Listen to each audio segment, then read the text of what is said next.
नमस्कार साथियों, स्वागत है आप सभी का आपकी अपनी पाठशाला पर। मैं हूं अंकित अवस्थी और लेकर हाजिर हूं आपके सामने एक ऐसी घटना जिस घटना से लगभग 2 महीने से चला आ रहा अमेरिका और इजराइल का अमेरिका इजराइल का संयुक्त ईरान रूप से जो युद्ध है वो बदलता दिख रहा है। मैं एक ऐसी घटना का जिक्र आपके साथ कर रहा हूं जिसका जिक्र मैंने 2 दिन पहले आपको एक हिंट में तो दे दिया था। मैंने यह बताया था कि इस शांति वार्ता में जिस तरह से पाकिस्तान मध्यस्थ बनकर उभरा है, उसी पाकिस्तान की यात्रा के बाद में ईरान के विदेश मंत्री ईरान की यात्रा से पाकिस्तान की यात्रा से निकलकर रूस की यात्रा पर पहुंचते हैं। इसका मतलब जो पाकिस्तान मध्यस्थ की भूमिका निभाने जा रहा था, उस पाकिस्तान को आगे से एक और मैसेज मिलने वाला है और वो रूस का है। हाल ही के समय में ब्रिक्स कंट्रीज की तरफ से रशिया और चाइना ने ईरान को जिस तरह से यूएनएससी के अंदर बैक किया, और अब 2 महीने बाद ईरान के विदेश मंत्री की रूस की जो यात्रा होती है, लगता है कि पर्दे के पीछे कुछ पक रहा है। आज के सेशन में हम उसी बात को डिकोड करने का प्रयास करेंगे, क्योंकि जहां एक और ट्रंप लगातार गीदड़ भभकी देकर ईरान पर प्रेशर टेक्निक अपना रहे हैं कि तुम्हारे पास ज्यादा समय नहीं है, जल्दी से मेरे साथ डील कर लो, वहीं दूसरी तरफ ईरान के विदेश मंत्री एकदम घगरघन्नी हुए घूम रहे हैं।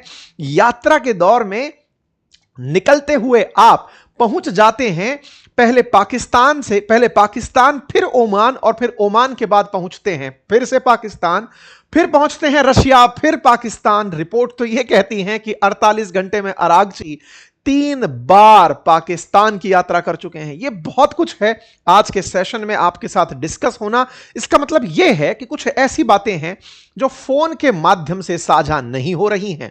ये कुछ ऐसी बातें हैं जिन्हें मैसेंजर की भूमिका में पहुंचाया जा रहा है। ये वो बातें हैं जिन्हें विश्वास बहाली के लिए कुछ ऐसे रास्तों के थ्रू पहुंचाया जा रहा है जिसके लिए व्यक्ति का सशरीर घूमना जरूरी है, तभी इतनी तेजी से चीजें हो रही हैं। ऐसे में ईरान के विदेश मंत्री की रूसी यात्रा और पुतिन का यह कह देना कि बेटा तुम संघर्ष करो, हम तुम्हारे साथ हैं, इसके मायने क्या निकाले जाएं? क्या रूस और चाइना जिस तरह यूएनएससी के अंदर स्ट्रेट ऑफ हॉर्मुज को ना खोलने पर ईरान की हट का समर्थन करते दिखे थे, क्या आने वाले समय में रूस ईरान के साथ जुड़कर युद्ध को हवा देगा? बहुत कुछ देखना बाकी है, क्योंकि पुतिन का एक्साइटमेंट अरागची से मिलते ही देखते बन रहा था, और ट्रंप का जो प्रेशर टेक्निक है वो इस समय बिल्कुल चुप्पी साधे बैठा है। चुप्पी साधने का बड़ा पर्पस केवल ये कि आफ्टर ऑल ट्रंप कोई भी टिप्पणी क्यों नहीं किए। इतने मुखर कहे जाने वाले सोशल मीडिया पर डोनाल्ड ट्रंप आफ्टर ऑल चुप क्यों हैं? आइए साथियों, इन सभी बातों पर डिटेल में डिस्कशन करेंगे, लेकिन उससे पहले आपके साथ एक जानकारी साझा करेंगे। मुझे बताते हुए बहुत खुशी हो रही है कि आपने और हमने 1000 से अधिक ऐसे वीडियोस जियोपॉलिटिकल विषयों पर किए हैं जिससे हमने आपस में डिस्कस करके समझ विकसित की है।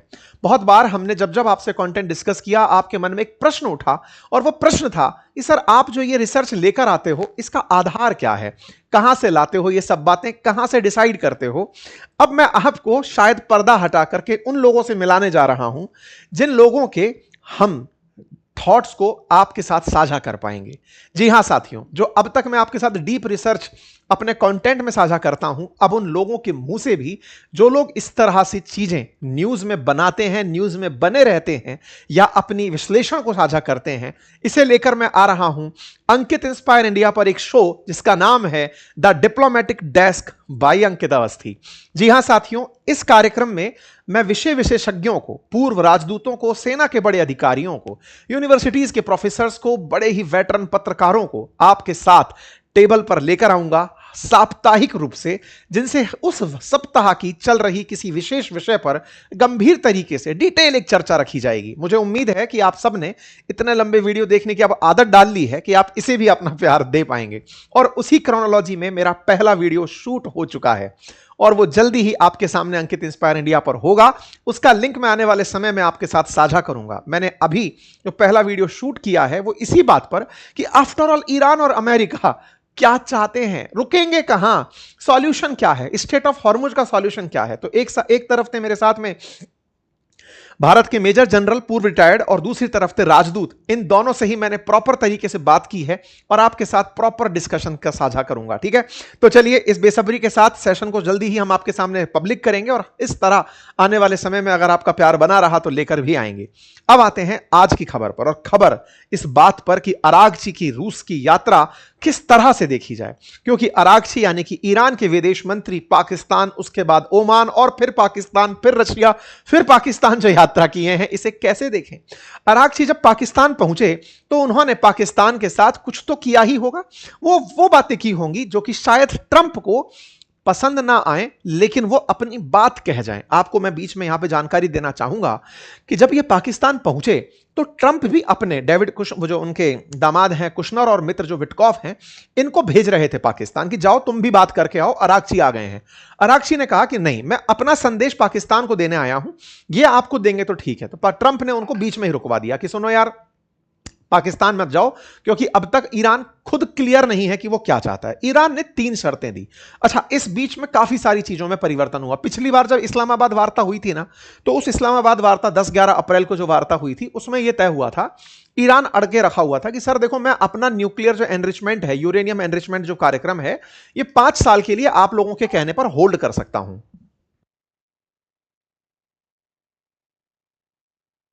मैं आने वाले समय में अपने इस पूरे कार्यक्रम को 5 साल के लिए होल्ड पर डाल सकता हूं। दूसरा, जो यूरेनियम मैंने एनरिच करके रखा हुआ है, इस यूरेनियम को भी मैं अपने पास संवर्धित तरीके से किसी सुरक्षित स्थान पर रखने के लिए तैयार हूं।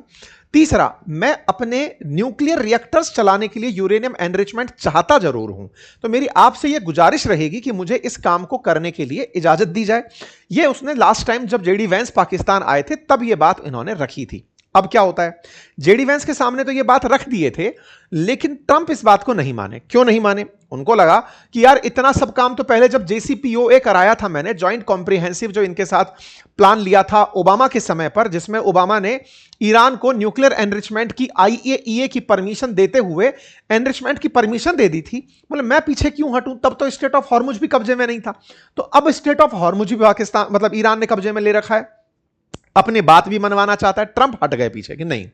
ईरान इस बार फिर आया। ईरान ने इस समय अमेरिका के सामने 3 शर्तें रखी कि साहब सुनो, बाकी सब बातें हटाओ, सबसे पहले रास्ता खोलो, स्टेट ऑफ हॉर्मुज ओपन करो, तब जाकर वार्ता को आगे बढ़ाएं। अगर आप ये ब्लॉकेड खेलते रहे तो बातचीत का रास्ता ही नहीं बनेगा। रही बात यूरेनियम एनरिचमेंट की, इस पर बाद में बात करेंगे, पहले रास्ता खोलने को लेकर के सहमति बनाओ, क्योंकि यह तय है कि ईरान ने सब तरह की सर अपनी दिमाग की जितनी भी कैलकुलेशन है वो लगा ली।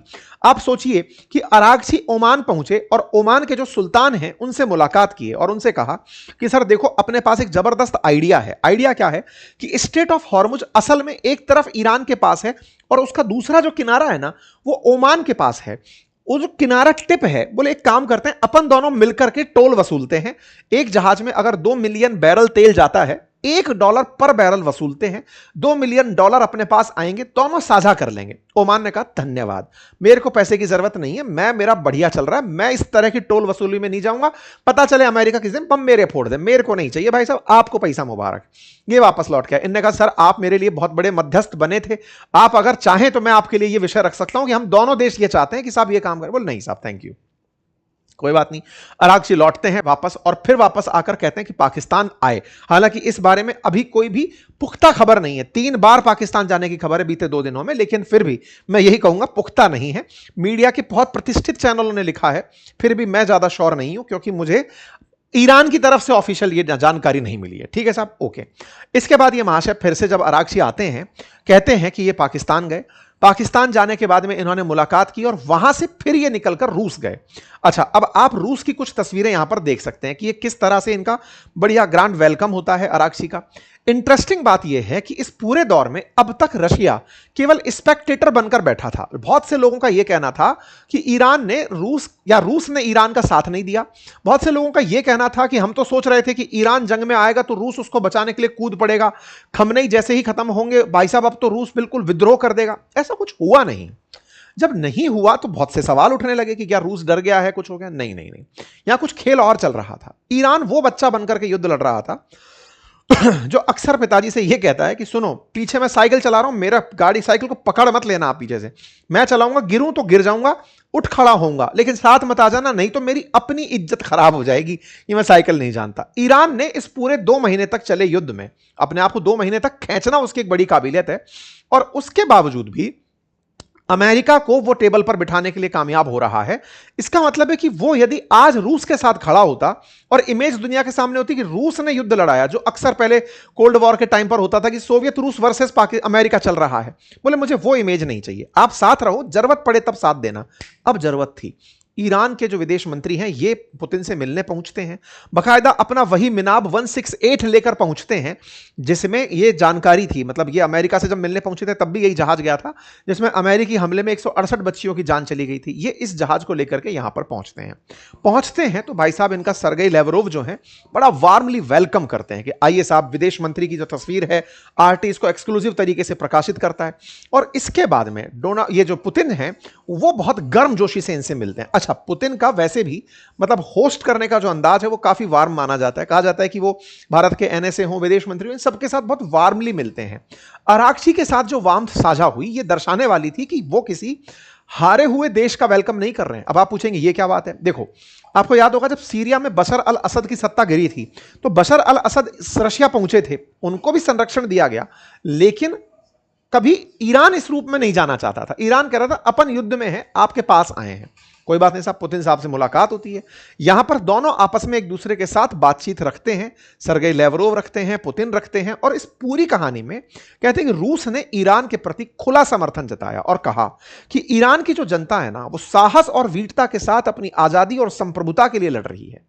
और साथ में कहते हैं कि ईरान के जो सुप्रीम लीडर हैं उनका मुझे संदेश मिला है। मतलब ये संदेश साफ था कि भाई हम आपके साहस की, जो आप लड़ रहे हो, मैं उसमें आपका साथ हूं। इन्होंने एक लाइन बोली, no matter what is happening, Russia Iran relation will grow stronger. मतलब एकदम स्ट्रेट फॉरवर्ड में कि भाई जो भी हुआ हो हम साथ हैं।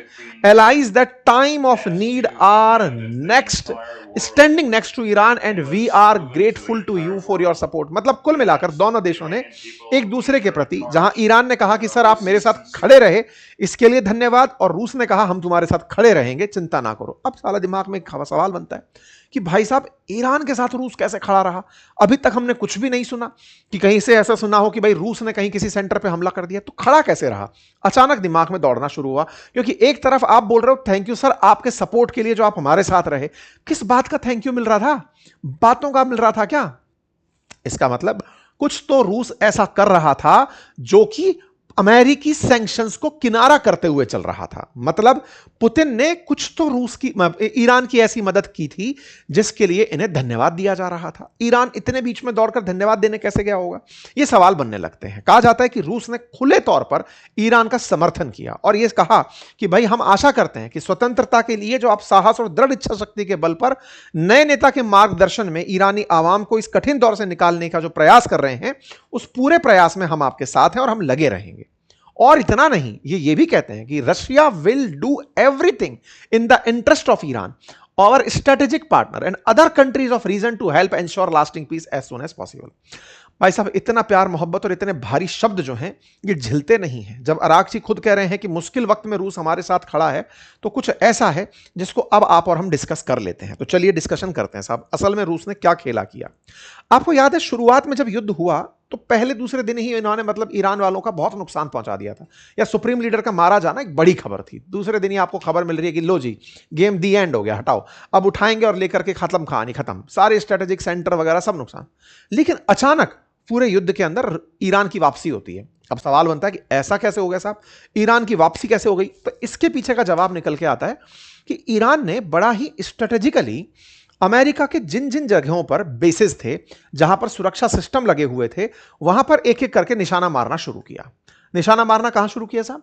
जहां जैसे जीसीसी कंट्रीज में इनके कहीं अमेरिकी ठिकाने, वहां पर जॉर्डन में है, चाहे जहां भी है, अमेरिकी ठिकानों पर धाड़ धाड़ ऐसे ऐसे इनके रडार सिस्टम तोड़ दिए जिनकी कल्पना अमेरिका ने नहीं की थी। आप समझें कि अमेरिका का जो युद्ध का, जैसे समझिए ना कि इतना बम धमाके के लिए सामान रखा हुआ है तो आधा सामान फूक गया, ईरान से जंग करते करते, क्योंकि ईरान के बारे में अमेरिका ने यह सोचा था कि जनता खूब ज्यादा नाराज है इन लोगों से। उधर जैसे हमने मादुरो जी को वहां से उठाकर ले गए थे, ऐसे यहां पर जैसे खमने को खत्म करेंगे, युद्ध खत्म हो जाएगा, जनता खुश होकर के सड़कों पर आ जाएगी और कहेगी बस काल का अंत हुआ और अब हम आराम से जिंदगी जिएंगे। अमेरिका इतनी प्रिपरेशन के साथ था।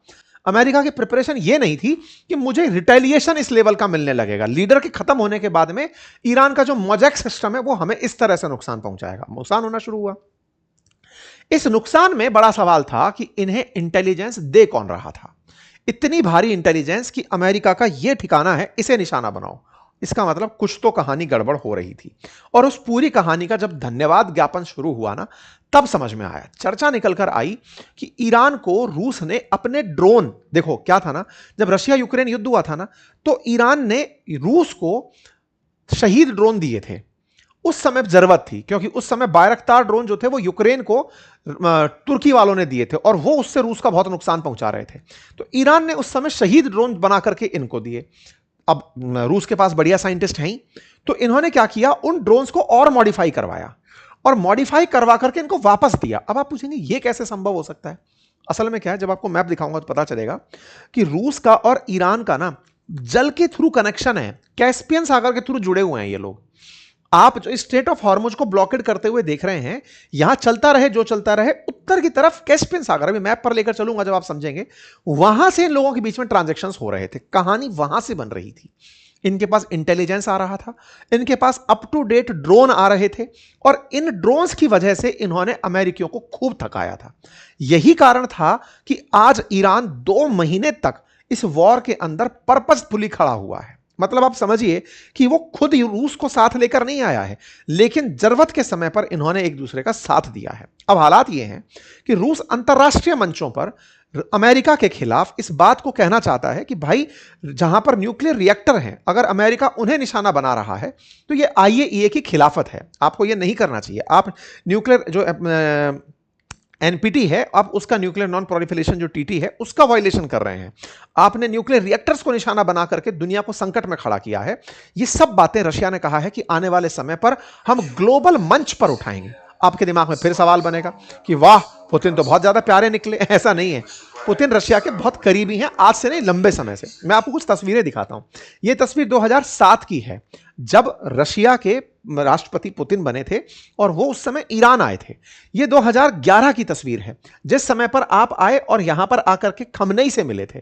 ये उसके बाद की ताजा अपडेटेड तस्वीरें हैं, जिसके अंदर आप खमनेई से मिलते हुए इन्हें देख रहे हैं। ये अभी रिसेंट तस्वीरें हैं, जब आप खमनेई से मिलकर के गए। आप पजेश्किन से मिलते हुए पुतिन को देख रहे हैं। इसका मतलब यह हुआ कि इन लोगों के बीच की मित्रता पुरानी है और पुतिन का ईरान आना जाना रहा है। रशिया यूक्रेन युद्ध चला तो भी ये दोनों एक दूसरे की मदद कर रहे थे। अगर हम बात करें ईरानियन ड्रोन्स के भर के जाने की रशिया की, तो ये कहानी 2022 की है, जब रूसी मतलब ईरान ने अपने ड्रोन भर भर के इनको भेजे थे, जिसके चलते अमेरिका नाराज हो गया था और सैंक्शंस थोप दिए थे। उसके बावजूद भी जब इजराइल और ईरान का झगड़ा हुआ, उस समय पर ईरान के साथ में इजराइल का इसका रूस का खड़ा रहना समझ में आता है। कैसे?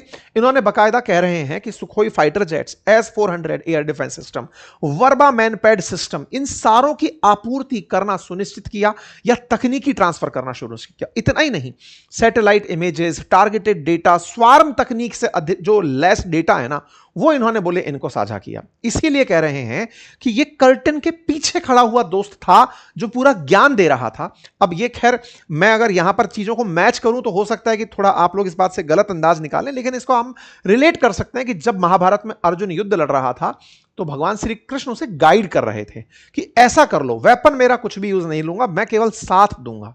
तो टेक्निकली ये कुछ वैसा समीकरण दिख रहा है, लेकिन यहां मतलब यथार्थ में इन दोनों चीजों का कोई सेंस मत निकालिएगा। कुल मिलाकर बस इतना सेंस निकालिएगा कि इस पूरे खेल में रूस ईरान के पीछे खड़ा था। यह बात अब खुद ईरान धन्यवाद बोल करके बोल चुका है। इतना ही नहीं, रूस ने UNSC के अंदर जाकर के चाइना के साथ मिलकर के हॉर्मुज को बंद रखने के ईरान के फैसले का समर्थन किया है कि हां हाँ भाई ठीक है, सही कर रहे हैं, हम इसको वीटो करते हैं, नहीं खुलना चाहिए। बहरीन जब प्रस्ताव लेकर आया, मैं आपको मैप दिखाना चाहूंगा, आप इस मैप को एक बार समझें। यहां पर अगर आप देखें ना, ये ईरान के साथ में ये रशिया का ही बॉर्डर है जो लगा हुआ है कैस्पियन सागर के साथ। यहीं से इनके बीच के अंदर वो जो गुप्त रास्ते हैं ना, जब जहाज के ट्रैकर बंद हो जाते हैं, आप पकड़ नहीं पाते, वो ट्रांजैक्शंस इनके थ्रू हुए हैं। इसका मतलब रशिया पीछे लगा हुआ है। और तो और इस पूरी कहानी में अमेरिकी प्रतिबंधों के बीच में ईरान ने बढ़िया तरीके से रूस को साध लिया और पाकिस्तान से भी अपनी एक डील करनी। मैंने अभी एक सेशन किया अंकित इंस्पायर इंडिया पर, उसे देखिएगा, जिसमें ईरान और पाकिस्तान ने ट्रेड रूट खोलने की बातचीत कर ली। ये सब वो चीजें हैं जिससे ईरान की स्थिति बनती हुई दिखाई देती है। अब आखिर में एक बड़ा सवाल बनता है, जा का रहा है ये सारा मामला, कुछ होगा कि नहीं। देखो, असल मायने में ईरान की खुद की हालत खराब है। ट्रंप जब ये बोलते हैं कि ये ज्यादा देर तक नहीं लड़ पाएंगे, इसके पीछे तर्क है। तर्क यही है क्योंकि ईरान के पास जो तेल निकालने की क्षमता है, वो तेल धीरे धीरे पाइपों में भरता जा रहा है और वो पाइप चोक मार जाएंगे, फटेंगे अगर उनको नहीं बेचा गया तो। इसलिए ईरान तेजी से इधर उधर बातचीत मध्यस्थता के लिए करने निकल रहा है। बात अटकी पड़ी है यूरेनियम पर, और यूरेनियम के लिए उसे रशिया जैसा समझदार देश नहीं दिखता जहां वो एनरिच्ड यूरेनियम अपना किराए पर रख सके कि सर ये रख लो, जब जरूरत पड़े तब देना। तो माना जा रहा है कि इस वार्ता से पहले ये यात्रा कहीं ना कहीं यूरेनियम को लेकर के भी कोई वार्ता थी। अब पुतिन इसमें जो भी एंगल प्ले करें, वो ट्रंप के लिए एक बड़ा दाव हो सकता है, क्योंकि ट्रंप अब फंस चुके हैं कि वो पहले जब युद्ध नहीं था तब स्टेट ऑफ हॉर्मुज चल रहा था, युद्ध के बाद दुनिया पर वो स्टेट ऑफ हॉर्मुज का संकट लेकर आ गए हैं। और वहीं पुतिन ने अपने किसी मित्र की एक बड़े जहाज को, एक याच को यहां से निकलवाने में कामयाबी पाई है। वो जहाज यहां से निकला है, वो इनके मित्र का ही बताया जाता है, एक अरबपति मित्र हैं मतलब ट्रंप के, उनका ये याच जिसका नाम नार्ड बताया गया है, वो स्ट्रेट ऑफ हॉर्मुज क्रॉस करके मस्कट तक पहुंच गया है। तो कहा जा रहा है कि पुतिन की इस क्षेत्र में चल रही है। अब जो भी है, आप लोगों को क्या लगता है किसकी चल रही है, ये जरूर बताइएगा। ट्रंप जिस तरह से ईरान पर प्रेशर क्रिएट किए रखे हैं, क्या आपको लगता है कि इन दोनों के बीच में कोई समझौता होगा? ये सारी बातें आप सबसे आने वाले समय में जैसे जैसी अपडेट्स आएंगी हम साझा करते चले जाएंगे। उम्मीद करते हैं कि आप सभी साथियों को ये जानकारी पसंद आई हो। अगर ये जानकारी आप सभी को पसंद आई है तो अपने साथियों के साथ साझा करें, अपनी राय जरूर कमेंट बॉक्स में रखें। फिलहाल के लिए इतना ही, और हम चाहते हैं कि अपना प्यार हमारे आने वाले एक नए शो जो कि अंकित इंस्पायर इंडिया यूट्यूब चैनल पर आएगा, द डिप्लोमेटिक डेस्क, उसके लिए अपना प्यार और समर्थन बनाए रखें। बहुत बहुत धन्यवाद।